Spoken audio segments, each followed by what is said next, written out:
అన్నదాత సుఖీభవ పథకానికి సంబంధించి మీరు ఎలిజిబుల్ లిస్ట్లో మీ పేరు ఉందో లేదో మీరు మీ మొబైల్లోనే చెక్ చేసుకోవచ్చండి. గూగుల్కి వెళ్ళి సెర్చ్ అనే ఆప్షన్లో మీరు ఇలా నేను వీడియోలో చూపిస్తున్నట్టుగా మీరు టైప్ చేయండి. డిస్క్రిప్షన్లో లింక్ ఇస్తాను, అందులో కూడా చూసి మీరు ఎంటర్ చేయొచ్చు. ఇలా చూడండి, ఇంటర్ఫేస్ ఇలా ఓపెన్ అవుతుంది.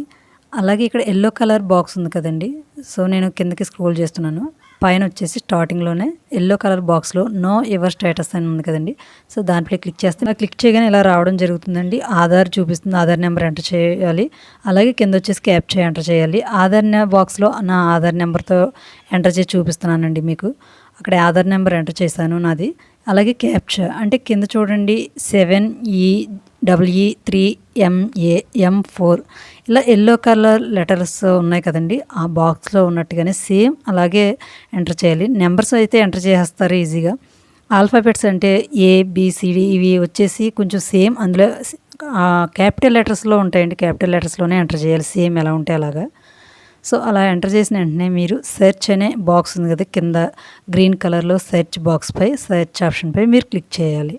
సో క్లిక్ చేసిన వెంటనే ఈ పథకానికి సంబంధించి నేను అర్హత పొంది ఉన్నానా లేదా అనేది డీటెయిల్స్ ఇలా చూపిస్తుందండి. ఇలా రావడం జరిగింది.